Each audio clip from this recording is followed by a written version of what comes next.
J'ai aidé mes parents à faire leurs valises pour déménager dans leur nouvelle maison, dans le sud. L'arthrite de maman s'est aggravée et ils veulent vivre dans un endroit plus chaud.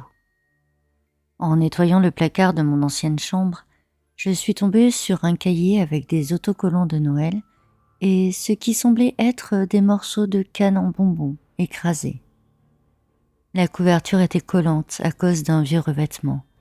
Les autocollants brillants se décollaient dans les coins, typiques de ma créativité d'enfance. Sur la première page, datée de décembre 2008, des mots étaient écrits avec une écriture maladroite. En regardant ces grandes lettres inégales, j'ai ressenti un élan inattendu de nostalgie, comme si une vague de souvenirs m'envahissait. Il me semblait sentir à nouveau la pointe rugueuse du marqueur avec laquelle j'écrivais. Salut! Je sais que le Père Noël existe parce qu'il vit dans notre sous-sol. J'ai failli rire en lisant ça. Enfant, j'avais une imagination très riche. Mais plus je lisais, plus mes mains tremblaient. Mon sourire s'effaçait, laissant place à un vide froid dans mon ventre. Je l'ai trouvé alors que je cherchais mes vieux jouets au sous-sol. Il était assis derrière les boîtes de Noël et il portait un manteau rouge, comme le vrai Père Noël. Sa barbe était un peu sale et il sentait drôle, comme le lait caillé un peu. Mais il était probablement juste fatigué après avoir distribué ses cadeaux. Il m'a dit de ne dire à personne qu'il était ici, parce que c'était un secret. Il a dit aussi qu'il avait choisi notre maison exprès. Maintenant, je me souviens. Je me souviens à quel point j'étais fière que le Père Noël ait choisi notre maison. Comme je me sentais alors spéciale. Le souvenir est resté dans ma gorge comme une boule pendant que je poursuivais ma lecture. Je lui apporte des biscuits et du lait, comme prévu. Il les mange très vite et demande parfois autre chose. Hier, je lui ai donné mon sandwich et il l'a mangé en 2 bouchées. Mais maintenant, maman est en colère parce que la nourriture disparaît de la cuisine. J'ai dit que c'était pour le Père Noël, mais elle vient de m'envoyer dans ma chambre. Papa était très en colère aussi aujourd'hui parce que quelqu'un a pris le sac à main de maman. Je voulais leur dire que ça devait être le Père Noël qui collectait de l'argent pour les cadeaux, mais j'ai promis de ne rien dire. Le Père Noël a dit que si je le disais à quelqu'un, quelque chose de très grave allait arriver. Il ne m'a pas dit « ho ho ho » comme dans les films. Non, sa voix est plus douce, presque mielleuse. Mes mains tremblaient tellement que je pouvais à peine tenir les pages. Je me suis souvenu de la disparition du sac à main de ma mère. Je me suis souvenu de la façon dont mon père avait installé des serrures supplémentaires sur toutes les portes. Je me suis souvenu de la façon dont mes parents se disputaient pour savoir s'il fallait appeler la police ou non. La page suivante m'a glacé le sang. Je l'entendais marcher la nuit. Les marches grinçaient quand il montait et descendait, comme quand papa va au sous-sol chercher des outils. Il s'est arrêté à ma porte et respirait très fort. Je l'ai entendu à travers la fente sous la porte. C'était lent et lourd, comme le bruit du réfrigérateur qui fonctionne. Je pense qu'il vérifiait si je dormais. C'est une bonne chose que maman me fasse toujours verrouiller la porte la nuit. Sinon, le Père Noël saurait que je ne dormais pas. Oh mon Dieu. Elle a toujours insisté pour que je verrouille la porte de ma chambre la nuit. Mais elle n'a jamais expliqué pourquoi. Je pensais que c'était juste une de ses habitudes bizarres. Les dernières lignes sont datées du 23 décembre. Aujourd'hui, le Père Noël a disparu. Toutes ses affaires derrière les cartons ont également disparu. Il a dû aller visiter d'autres maisons. Maman pleure tout le temps et me serre dans ses bras, nous disant que nous avons eu beaucoup de chance. Je ne comprends pas pourquoi elle est si bouleversée. Le Père Noël a choisi notre maison exprès. Cela veut dire que j'ai été très sage cette année, non ? La maison des Johnson, nos voisins, est pleine de voitures de police. Maman ne me laisse pas aller à la fenêtre, mais je suis sûre que le Père Noël doit être avec eux maintenant. J'ai vu la police trouver des morceaux de son manteau rouge dans leur poubelle. Père Noël, il a dû se trouver un nouveau manteau, parce que l'ancien était trop sale. J'ai tellement hâte d'être à Noël. PS, nous allons rester chez grand-mère pendant un moment. J'espère que le Père Noël saura où me chercher. Je n'ai pas pu lire plus loin. J'ai appelé ma mère. Elle a pleuré quand je lui ai posé des questions sur ce Noël-là. À travers ses larmes, elle m'a dit la vérité sur les Johnson, à propos de ce que la police a trouvé, et pourquoi nous ne sommes pas rentrés chez nous jusqu'au Nouvel An. Maintenant, je suis assise dans mon ancienne chambre, et la maison, comme toujours, grince et gémit. Mais aujourd'hui, ces sons semblent différents, plus significatifs. Je crois que j'entendais pas dans le sous-sol. Mon père dit que c'est juste un vieux système de chauffage. Mais aujourd'hui, en fouillant dans mes affaires, j'ai trouvé autre chose. Au sous-sol, derrière les cartons, il y avait un morceau de tissu rouge, sale, accroché à un clou. L'odeur m'a envahi le nez avant même que je puisse le toucher. Un mélange putride de sueur et de pourriture. Ma mère m'a finalement tout dit. Il s'avère qu'après ce qui s'est passé chez les Johnson, la police a trouvé des cas similaires dans 3 autres États, tous en décembre, tous dans des maisons avec des enfants, tous avec quelqu'un qui vivait dans leur sous-sol pendant plusieurs jours avant les meurtres. Cet homme n'a jamais été arrêté. La semaine prochaine, j'aide mes parents à déménager. Mais d'abord, je vais brûler toutes ces boîtes de Noël au sous-sol, chacune d'entre elles.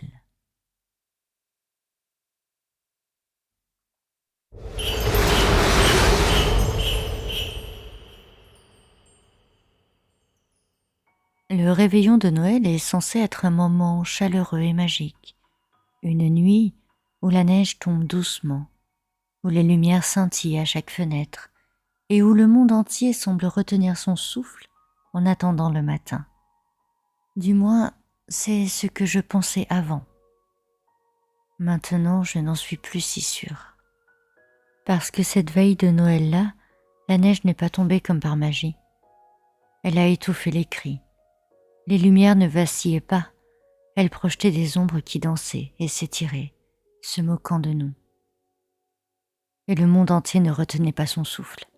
Il retenait quelque chose d'ancien, quelque chose d'affamé. En apparence, nous étions une de ces parfaites familles de banlieue. Papa avec une cravate tordue, maman fredonnant des chansons de Noël tout en préparant des biscuits, et ma petite sœur, Ellie, qui ne pouvait tout simplement pas rester assise d'excitation. Elle avait 6 ans et croyait toujours au Père Noël. J'en avais 13, je connaissais la vérité, mais je voulais quand même lui préserver cette magie. Cette veille de Noël-là, tout était comme d'habitude dans le quartier. Les maisons étaient décorées de guirlandes clignotantes et des bonhommes de neige gonflables se balançaient sur les pelouses. Il était presque possible d'oublier Jimmy du coin de la rue, le garçon disparu une semaine plus tôt. Il avait tout simplement disparu une nuit alors qu'il était dans son lit. La police a déclaré que cela était probablement lié à des conflits familiaux ou à une fugue. Maman et papa y croyaient, mais moi, je n'en suis plus si sûre. Même avant le coucher du soleil, je l'ai ressenti. Quelque chose n'allait pas. C'était quelque chose qu'on ne pouvait ni voir, ni entendre, juste une sensation de lourdeur, comme si l'air lui-même devenait trop dense. Les rues semblaient trop calmes, les fenêtres trop sombres, derrière des lumières de fête. « Arrête d'être si sérieuse », m'a dit papa alors que nous accrochions les chaussettes de Noël. « Tu vas effrayer Ellie avec ton apparence sombre. » « Mais non, j'ai la tête à la fête. » ai-je lancé, mais c'était un mensonge. Après le dîner, nous avons mis Ellie au lit. Elle a pris un soin particulier à laisser du lait et des biscuits au Père Noël, et a même écrit un petit mot de sa manière maladroite, mais assidue. Cher Père Noël, j'ai été très gentil. S'il vous plaît, ne m'oubliez pas. Mes parents se sont couchés tôt, me laissant assise près de l'arbre pour profiter des guirlandes lumineuses. La maison semblait trop grande, trop calme. Le silence pénétra mes oreilles et y resta, amplifiant chaque craquement du parquet et le bruissement du vent à l'extérieur de la fenêtre. Et puis, je l'ai entendu. Un son qui n'aurait pas dû être là. Ce n'était pas le vent, pas le sapin de Noël qui s'affaissait légèrement sous les guirlandes. C'était une sonnerie à peine audible, comme celle d'une cloche. Cela venait de la rue, doucement au début, puis de plus en plus fort et plus clair. Mais cette sonnerie n'était pas gaie, pas comme celle qu'on espère la nuit de Noël. Non, c'était lent, lourd, comme si quelqu'un traînait lascivement des clochettes épuisées.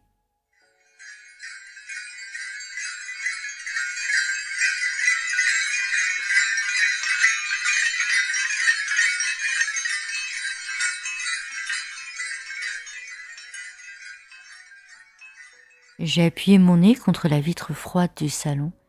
Il n'y avait personne dans la rue enneigée.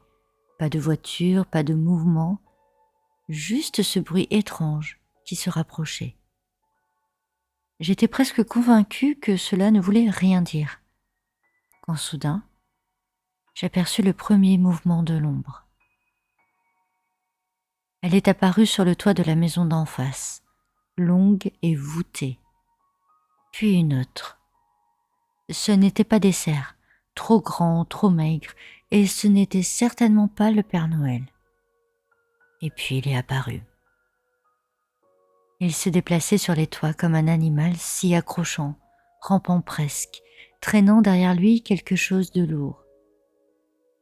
Sa silhouette ressemblait à celle du Père Noël, avec un manteau et un sac en bandoulière. Mais les similitudes s'arrêtaient là. Même de loin, il était clair que ses proportions étaient fausses. Les jambes étaient trop longues, les épaules trop larges, et la tête tournée selon des mouvements saccadés et peu naturels. Je reculai devant la fenêtre, le cœur battant. Ma première pensée a été de réveiller mes parents, mais le bruit m'a arrêté. Grincement, bruissement, quelque chose sur le toit, sur notre toit. Je me figeai alors que le son se dirigeait lentement vers la cheminée. Mon souffle s'est bloqué dans ma gorge lorsque j'ai entendu un bruit sourd, comme si quelque chose tombait dans le salon derrière moi. Je me suis retournée lentement. Les lumières du sapin de Noël vacillaient, projetant une faible lumière sur la silhouette près de la cheminée. Elle était immense, courbée de telle sorte que ses épaules touchaient presque l'étagère au-dessus de la cheminée. Son costume rouge était sale, le tissu était déchiré et pendait en lambeaux. La barbe était présente, mais elle était jaune, emmêlée de terre ou de quelque chose de pire. Le bonnet était de travers, sa bordure blanche était tachée. Et son visage, oh mon Dieu, son visage. Ses yeux avaient des orbites profondes, scintillant d'une faible lumière, comme celle des animaux captant la lumière d'une voiture dans l'obscurité. La bouche était trop large, pleine de dents tordues et pointues qui brillaient de manière malsaine face aux guirlandes du sapin. Et il m'a souri, largement, comme s'il savait quelque chose, et je peux jurer avoir entendu un son, un rire bas et guttural.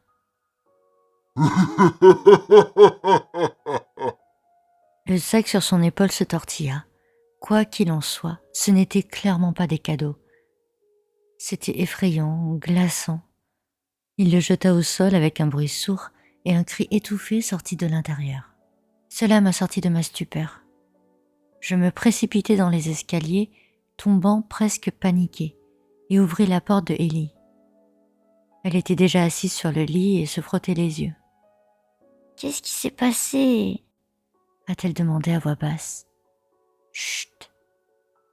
sifflai-je en la sortant du lit. « Nous devons nous cacher. » Je l'ai poussée dans le placard et me suis faufilée juste après, fermant la porte au moment même où le plancher du parquet craquait à l'extérieur de la chambre.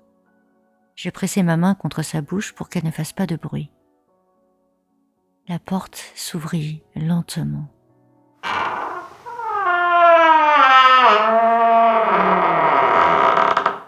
À travers les fissures de la porte du placard, je l'ai vu. Il se tenait dans l'embrasure de la porte, penchant la tête sur le côté, comme s'il écoutait. Il inspira profondément, puis laissa échapper un grognement. Ellie sanglotait sous ma main et je la serrai plus fort dans mes bras. Il fit un pas en avant, ses bottes claquant lourdement sur le parquet, puis un autre pas. Je pensais déjà qu'il nous avait trouvés, mais au dernier moment il s'est tourné vers la fenêtre. Il descendit et disparut dans la nuit aussi silencieusement qu'il était apparu. Nous sommes restés dans le placard jusqu'à ce que les premiers rayons de l'aube commencent à percer les fissures. Lorsque nous avons finalement émergé, la maison était étrangement calme. Le lait et les biscuits avaient disparu, ainsi que la petite note que Ellie avait laissée la veille. J'ai regardé dehors et j'ai vu des empreintes de pas, des empreintes de bottes s'éloignant de la maison, rejointes par des empreintes plus petites, comme celles d'un enfant. Dans une rue voisine, les Thompson se tenaient dans leur cour, en criant le prénom de Mark. Encore un enfant disparu. Je n'ai raconté à personne ce qui s'était passé cette nuit-là. De toute façon, ils ne me croiraient pas. Mais chaque veille de Noël, quand la neige tombe et que les rues deviennent calmes, je reste éveillée et j'écoute. Parce que quelque part, là-bas, ça continue. Et la prochaine fois, il ne me laissera peut-être pas en vie.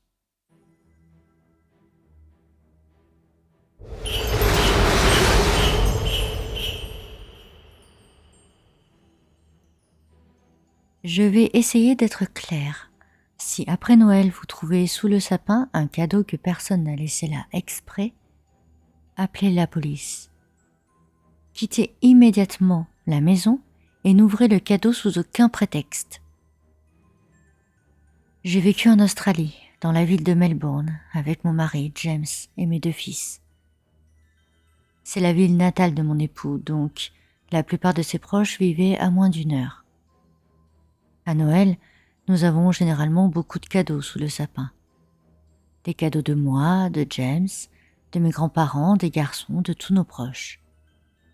Nous n'avons donc rien remarqué d'inhabituel lorsque nous avons trouvé sous le sapin un cadeau que ni mon mari ni moi n'avions déposé. Je pensais qu'un de nos parents l'aurait peut-être mis là lors de sa visite, la veille de Noël, ou que cela pouvait venir de nos enfants. N'importe qui aurait pu le donner, il n'y avait pas d'étiquette nominative dessus. Nous avons donc décidé de le laisser et de ne pas l'ouvrir jusqu'à ce que nous sachions qui l'avait envoyé. En fait, le 26 décembre, je me levais tôt et préparais du café lorsque j'ai découvert le cadeau solitaire sous le sapin de Noël. Une petite boîte, d'environ 15 cm de haut et 15 cm de large, enveloppée dans du papier d'emballage rouge vif. Il y avait un petit nœud vert dessus, comme s'il avait été enveloppé par un vrai professionnel. Mais quand je suis entrée dans le salon ce matin-là, il y avait quelque chose qui n'allait pas avec le cadeau, mais je n'arrivais pas à comprendre quoi. Ce n'est que plus tard que je me suis rendu compte que tout l'emballage était rouge et que cette couleur rouge s'écoulait lentement sous le cadeau. Tout au long de la journée, nos enfants ont joué avec leurs nouveaux jouets de Noël et James et moi avons appelé nos proches pour leur demander s'ils avaient laissé un petit cadeau rouge. Au fil du temps, de plus en plus de proches nous ont dit qu'ils n'avaient pas laissé un tel cadeau, et nous sommes devenus confus. Nous n'étions pas inquiets, mais nous étions définitivement perplexes. James et moi avions passé la journée à essayer de comprendre, et quand la nuit est tombée, nous étions mentalement épuisés. Nous avons mis les enfants au lit et leur avons rapidement emboîté le pas. En général, je dors assez profondément, mais quelque chose me réveillait cette nuit-là. Je ne sais pas si c'était à cause du bruit ou si j'avais juste trop bu de café, mais à 2 heures du matin, ma gorge était extrêmement sèche. Finalement, je me suis glissée hors de la couverture et j'ai glissé mes pieds dans mes pantoufles, essayant de ne pas réveiller James qui dormait à côté de moi. Je suis sortie de la chambre, glissant presque sur une flaque d'eau. En jurant entre mes dents, j'allumai la lumière dans la cuisine et remplis un verre d'eau du réfrigérateur. Je suis restée silencieuse pendant quelques minutes, buvant de l'eau, appuyée contre la table de la cuisine. Ma tête était occupée à planifier un voyage car nous allions au Japon pour le Nouvel An. J'ai mis le verre dans l'évier et je me suis retournée pour éteindre la lumière. Mon regard tomba accidentellement sur le couloir qui reliait la cuisine au salon. Et je me suis figée. D'où j'étais, je pouvais voir le sapin de Noël et le cadeau rouge avait été ouvert. Le pire était ce sur quoi j'avais glissé. Ce que je pensais être de l'eau renversée s'est avéré être une traînée de sang rouge vif, menant du cadeau ouvert aux chambres. Je me suis figée d'horreur, mais j'ai rapidement repris mes esprits. J'ai pris le plus gros couteau que nous avions et je me suis glissée dans le couloir en essayant de ne pas faire de bruit. Mon cœur s'est mis à battre la chamade alors que je suivais la piste sanglante. Mon sang sembla se geler dans mes veines lorsque je réalisai enfin que les traces menaient à la chambre des garçons. Je restai quelques instants devant la porte, me préparant à ce qui pourrait m'attendre dans l'obscurité, puis j'ai soudainement couru dans la pièce et j'ai rapidement allumé la lumière. J'ai essayé d'être forte, mais ma bouche s'est figée dans un cri silencieux et le couteau m'a glissé des mains. Mes garçons avaient 2 lits simples, un de chaque côté de la pièce. Michael, mon fils aîné, était à gauche et Jimmy, un an plus jeune, à droite. J'ai d'abord vu Michael profondément endormi et enveloppé dans des draps. Mais la vue de Jimmy m'a donné le vertige. La couverture était tombée et sa posture ne semblait pas normale. Ses membres étaient tordus vers l'arrière et ses yeux fixaient le plafond d'un air vide. Du sang couvrait son oreiller, son matelas, tout. Sur son cou se trouvait la chose la plus dégoûtante que je n'avais jamais vue. Quelque chose entre une sangsue et une limace. Elle mesurait près de 50 cm de long et près de 20 cm de large. Cette chose était lisse, visqueuse et vert foncé, comme la couleur d'un lutin de Noël. Mais en y regardant de plus près, j'ai réalisé que ce quelque chose n'était pas enroulé autour du cou. Non, c'était dans le cou. La créature a arraché la gorge de Jimmy et a enfoui sa tête dans la plaie ouverte. Je l'ai fixé avec horreur et j'ai vu comment il se nourrissait du sang de mon fils. Ou Dieu sait ce qu'il faisait. Pendant cette foutue minute, je ne pouvais pas bouger. Je ne pouvais même pas détourner le regard. J'étais complètement terrifiée avant de finalement m'éloigner et de retourner dans le couloir. Je savais qu'il n'était pas nécessaire de vérifier si Jimmy était mort ou non. Et je savais que j'aurais dû appeler la police. Mais je pensais que j'étais sous le choc parce que la seule chose à laquelle je pouvais penser à ce moment-là était de me promener dans le salon et de regarder autour de moi. C'est alors que j'ai vu que la boîte du cadeau était remplie de sang et que le couvercle avait été arraché par la créature. Il y avait autre chose dans la boîte que je n'avais pas vue au début, et la police l'a ensuite identifiée comme étant une main démembrée. qui avait été très probablement placé là pour nourrir la créature dans la boîte. Et quand je me suis penchée pour l'examiner, j'ai vu un petit morceau de papier blanc, totalement exempt de sang. Je l'ai ramassé en serrant la main, et je pouvais à peine distinguer les mots écrits avec une écriture parfaite. Ce cadeau attend tout le monde sur la liste des vilains enfants. Que cela soit un avertissement pour vous tous. Joyeux Noël.